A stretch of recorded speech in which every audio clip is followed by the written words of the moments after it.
আমরা কুমিরের পেট থেকে বের হয়েছি, কুমিরের পেট থেকে বের হয়ে এখন আমাদেরকে বাঘের পেটে ডুবিয়ে দেওয়ার চেষ্টা করা হচ্ছে।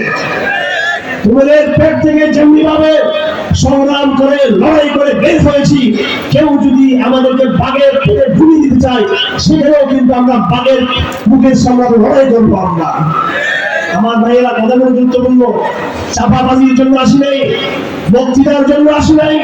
হে আমার তরুণ প্রজন্মের ওলামায়ে কেরাম, হে আমার তরুণ প্রজন্মের কলেজ বিশ্ববিদ্যালয় স্কুলের ছাত্র ভাইয়েরা, ওলামায়ে কেরাম ঝান্ডা ধরে এগিয়ে যাবেন আর আধুনিক জ্ঞান শিক্ষিত তাদের পিছনে থাকতে প্রস্তুত আছেন ইনশাআল্লাহ।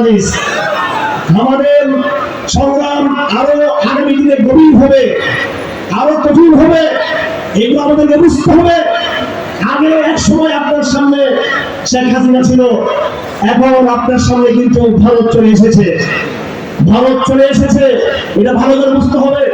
ভারত হাসিনা বাংলাদেশে ভারতের অনেকগুলো হাত ছিল, আর হিন্দুদের পুজো তো দেখছেন এদের দুর্গা মাথার অনেকগুলো হাত থাকে। ভারতের একটা হাতকে ভেঙে দিয়েছেন, এই হাতের নাম হচ্ছে শেখ হাসিনা আওয়ামী লীগ। কিন্তু এই হাসিনা আওয়ামী লীগ ছাড়াও ভারতের আরো অনেক হাত রয়েছে। প্রথমবারও ভারতের একটা হাত, ভারতের একটা হাত। এইভাবে এখনো পর্যন্ত কিসের বিপ্লব করেছেন আপনারা? 5 আগস্টের বিপ্লব করেছেন, সাপের লেসে লাঠি মেরেছেন, সাপের মাথায় মারতে পারেন নাই। সেই মিডিয়া বহাল রয়েছে, সেই সাংস্কৃতিক জগৎ বহাল রয়েছে, সেই আমলারা বহাল রয়েছে, সেই কুচক্রীরা বহাল রয়েছে। আমাকে বিমানের সময় 2021 সালে বাংলাদেশের গোয়েন্দা সংস্থা সিটিটিসি তারা আমাকে যখন নিয়ে গেল, হঠাৎ আমি একটা দৃশ্য দেখলাম। একজন সাংবাদিক সন্তোষ শর্মা, এই দেশে বলা হয় সংখ্যালঘু নির্যাতন হচ্ছে। আমি বলি সংখ্যালঘু নির্যাতন হচ্ছে না, সংখ্যা গরিষ্ঠ নির্যাতন হচ্ছে। এই দেশে দাড়ি টুপি আর এগুলোর স্লোগান, এগুলোকে জঙ্গিবাদের নিদর্শন করা হয়।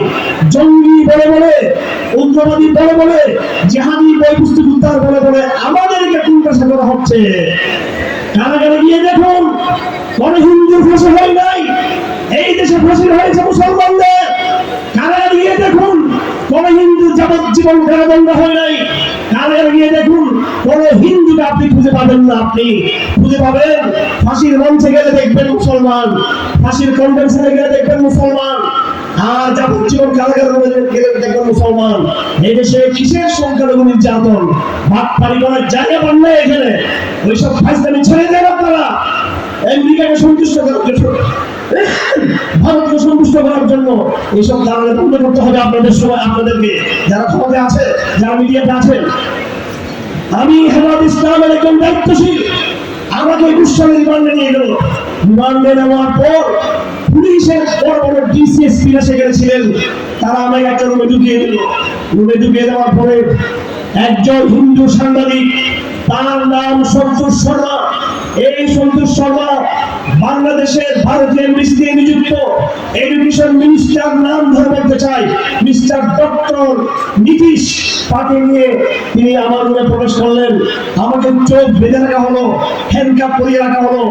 আমাকে জিজ্ঞেস করা হলো, আপনি আফগানিস্তানে পরিবার দিয়েছেন। আমাকে জিজ্ঞেস করা হলো, পাকিস্তানের সাথে আপনার সম্পর্ক কি?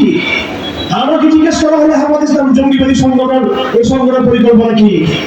যে জিজ্ঞেস করেছে সে এখনো বাংলাদেশের বহাল তবিয়তে আছে, হিন্দু সাংবাদিক সন্তোষ শর্মা। তাদেরকে সরকার কিছু বলছে না। আর আসিফ নজরুল সাহেব বলতেছেন যে মৌলবাদ জঙ্গিবাদকে প্রশ্রয় দিবেন না। অবশ্যই মৌলবাদ জঙ্গিবাদ, ভারতীয় জঙ্গিবাদের বিরুদ্ধে আপনি সূচনার চেষ্টা করেন, ভারতীয় মৌলবাদের বিরুদ্ধে। আমরা কথা দিচ্ছি, এই হাজারো ওলামায়ে কেরামের জনসমুদ্র থেকে আমরা কথা দিচ্ছি, আমরা লড়াই করবো, যেখানে লড়াই করতে হবে সে লড়াই করবো। আমাদের রাসূল শিক্ষা দিয়েছেন, বাইতুল মুকাদ্দাস, সশস্ত্র লড়াই ছাড়া বাইতুল মুকাদ্দাস মুক্ত হবে? আমাদের লড়াই সেখানে হবে ইনশাআল্লাহ বাইতুল মুকাদ্দাস মুক্ত করার জন্য।